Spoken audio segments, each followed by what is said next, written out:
Hello and welcome to Back in My Day, the podcast where my dad tells harrowing stories of near-death experiences and overall mishaps. Please sit back and enjoy.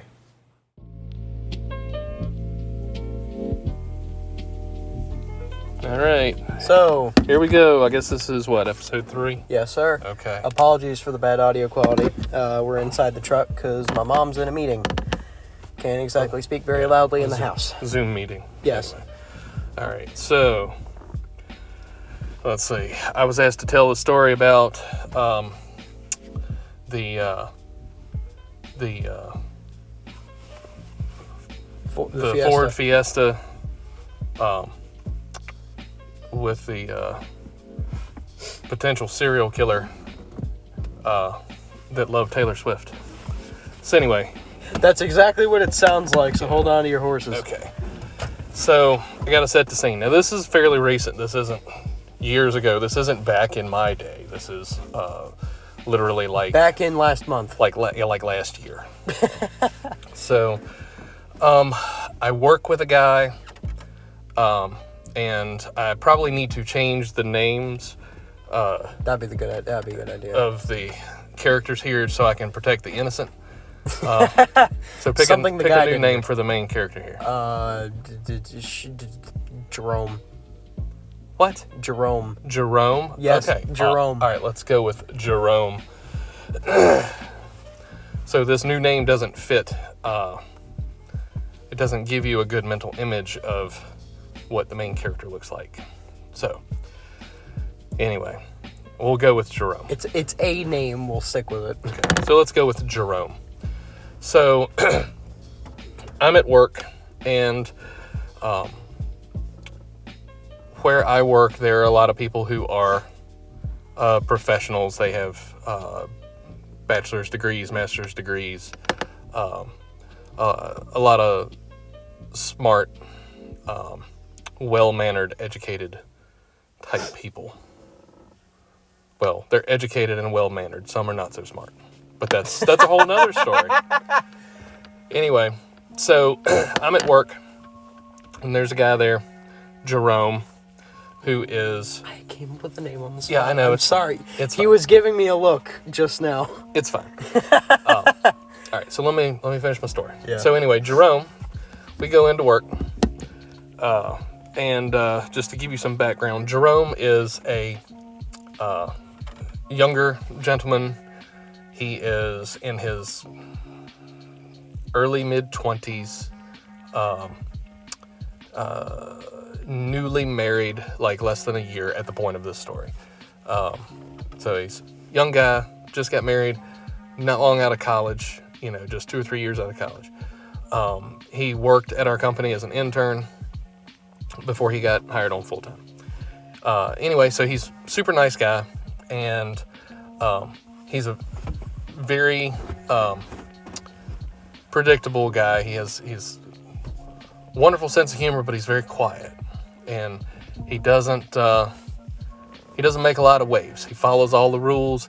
He's very always asks permission on or asks for guidance on how to do certain things. He doesn't just do them.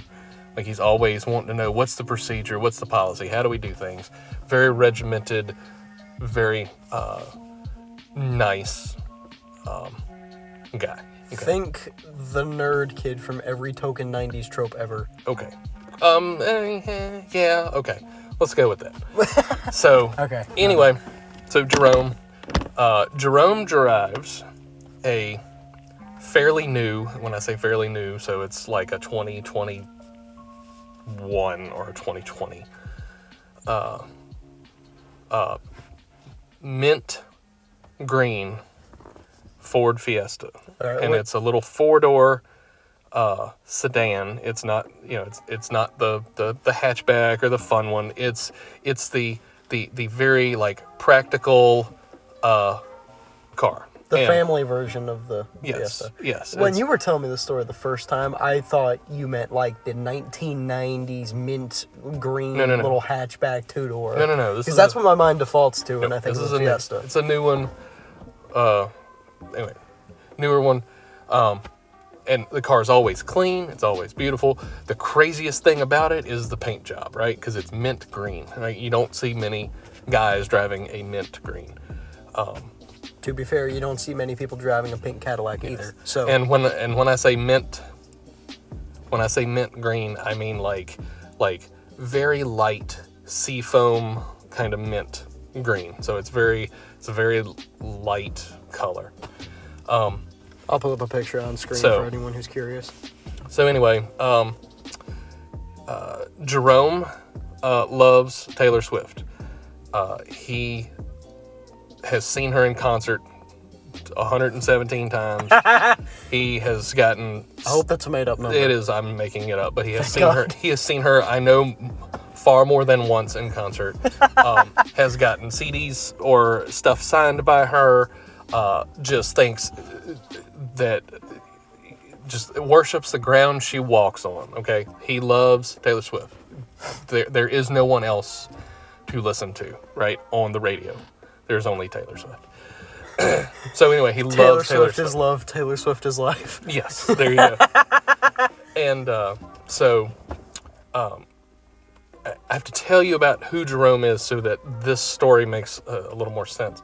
So anyway, like I said, he's very nice guy, very likable, very quiet, rule follower.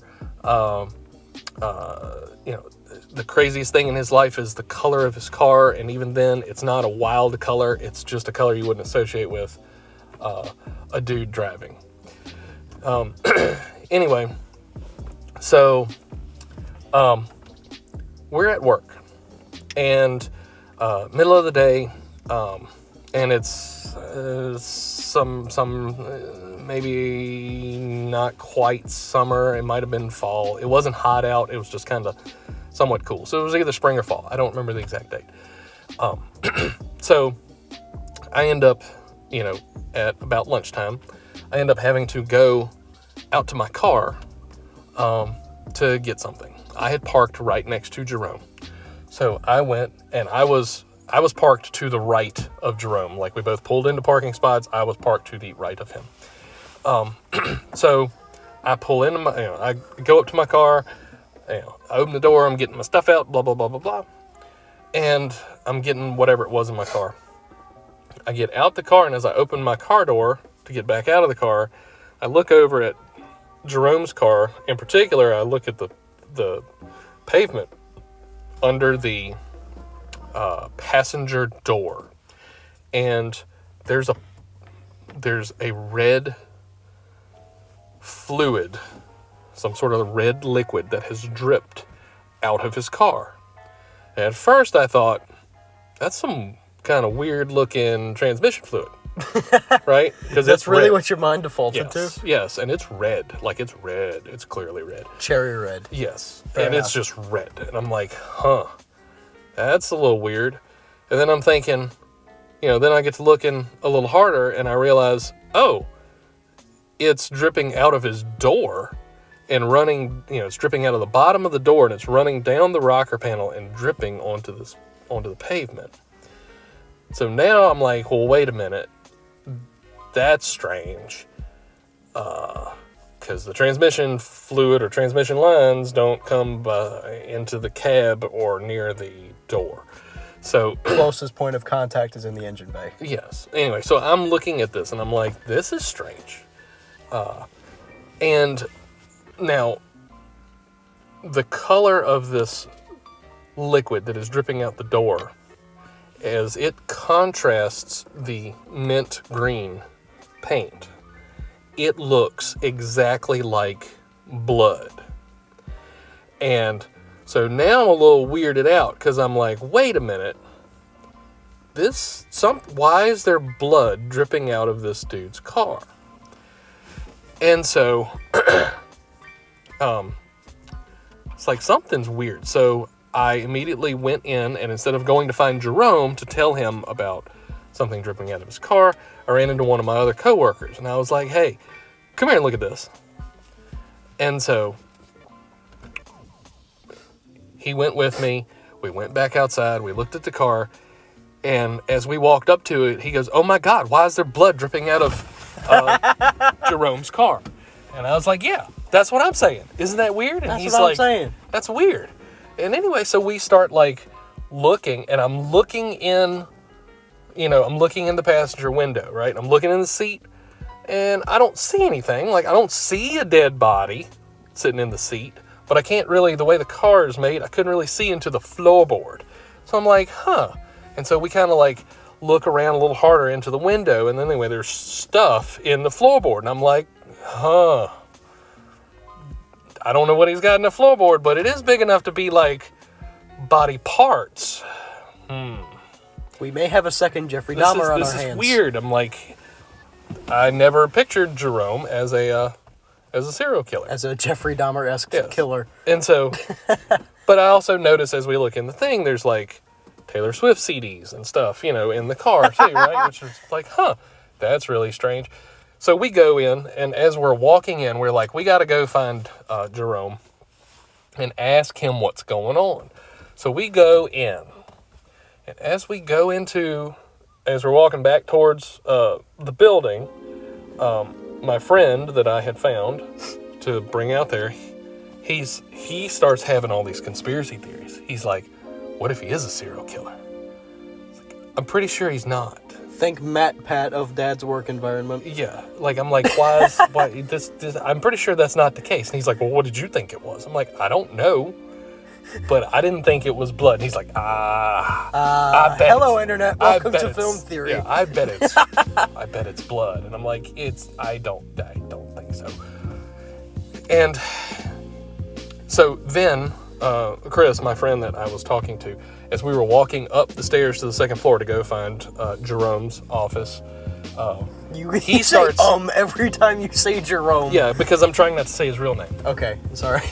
It's the name that bad? No, it's I know this guy, and I want to say his real name, so I'm having a hard time getting. You're trying to, yeah, I get it. I'm just, right. Yeah. So we're walking up the steps, and as we're walking up the steps to go get to go find Jerome and ask him about, hey, there's something's up with your car. Chris is sitting there, and he starts like bopping his head like to the right, and he starts singing a Taylor Swift song. And he's like, do do do do do do do, and he's singing it. I'm like, what are you doing? And he's like, that's what Jerome was doing while he was riding around with a dead body in the passenger seat of his car. Do do do do do do do, singing Taylor Swift songs to the top of his lungs with somebody bleeding out in his car. And so anyway, he was making all this stuff up, and I'm like, there's no way. There's absolutely no, like, this is weird. This is not happening. Bruh, ain't no way. And so anyway, we walk down the hall, and we're trying to find Jerome. And anyway, so we turn the corner, and as we get to his office, we hear him. He's in there, like clickety, clickety, clickety, clickety, pecking on the computer, and the computer is giving him a hard time, and it's not doing what he wants it to do. And anyway, as we turn the corner, we hear him softly say something to the effect of, I hate this computer. I want to stab it so bad. No. And so then I stop, and I look at Chris, and I'm like, did you hear what he said? And he's like, yes. And then now Chris is freaked. He's freaked himself out because of what he just said. And then as we're standing there, Jerome notices us standing in the doorway at his office. Gee, I wonder how. So now we can't run away, right? Because if we turn around and run away, like, it's over. He's going to chase us and knife us, right? We just know it. So anyway, we're standing in the doorway, and I'm looking at Chris. Chris is looking at me, and and I can't remember exactly how we did this, but anyway, one of us, I think we both were like, do you want to tell him? No, you tell him. No, I'm not going to tell him.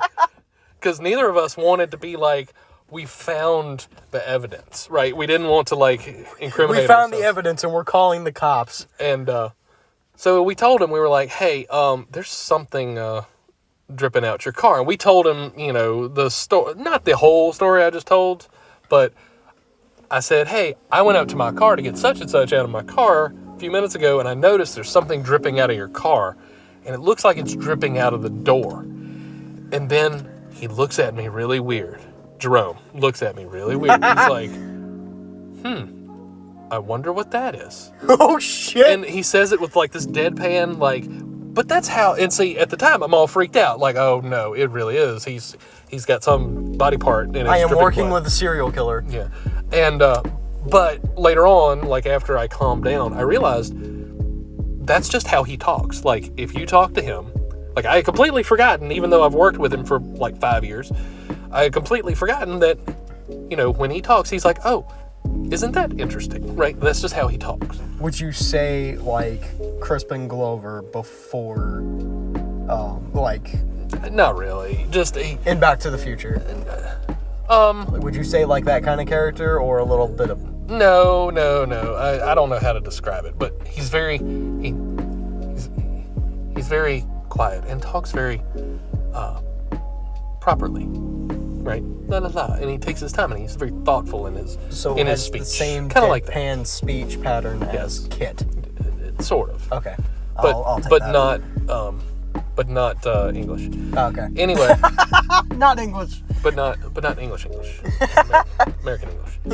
Anyway. I'm halfway British. So we tell him, the thing, and he's like, oh, that's interesting. I'm like, okay. I was like, hey, come on, Chris and I will show you what's going on. And so we walk down the stairs, and he's behind us as we're walking down the stairs, right? And we're pretty sure we're not going to get knifed in the hallway, but can't be too sure. I don't know. So I was trying to get ahead of Chris, just like 2 steps ahead, so I wouldn't be the first one to get knifed. Anyway, so we were going down the steps, and I'm like, and it was just dead quiet as we were going down the steps, and the only thing you could hear as we were walking down the steps, because we weren't talking, it was odd, it was awkward, we've worked ourselves into this frenzy, and the only thing you could hear coming down the steps was our footsteps hitting the and we were just walking normal, right, just down the stairs, but the silence was just deafening. the silence, man. Like our footsteps sounded like we were stomping down the stairs. Like it was so loud because there was nothing else going on, and it was so dead silent. And this is not a long staircase, but man, it felt like it took us forever to get down the steps, and I was trying to hurry. Kind of like going down the stairs of the Ghostbusters. Yes. Tower. And so when we got down to the front door, we get to the front door, and I grab the front door and hold it open so they can both go in front of me. Just in case. Just in case. So we walk out, and we stand out there and look at the car, and walk up to the car, and Jerome looks at the car, and he's like, oh, I know what that is. Right? And then that's all he says, and I'm like, oh, man. And then he's like, oh, this is the worst mess I gotta clean up. I was like, oh no, shit. what does this mean? Oh, hell, and he unlocks his car, and he opens the door, and we're both like what is dripping out your car? And he opens it up, and here's the kicker, and it was a cherry icy that he had gotten like earlier that morning and left it in his in the door, the cup holder in his door, and the bottom of the cup had either soaked through or leaked through or cracked or whatever, and it was dripping cherry icy, red cherry icy, and it was dripping out and running down his car, and it had filled up his the map pocket, and it was just dribbling out in this one spot, and it was just the way that thing was made. It was dribbling out in this one spot, and it was running down the door and then out onto the sidewalk. So anyway, so there you go. So later we ended up telling Jerome that we were joking about him being a serial killer and bopping his head and listening to Taylor Swift, with a dead body in the passenger dead bodies seat. in the car. Yeah, and anyway, he thought that was hilarious, and he played it off pretty well, because he's like, well, you don't really know what I do when I'm away from work. Yeah, And that's a terrifying sentence. Yeah, he was joking. He was playing it up. I understand that, but So, anyway, so that's the story of Taylor Swift and dead bodies in Ford Fiestas. There you go. all right.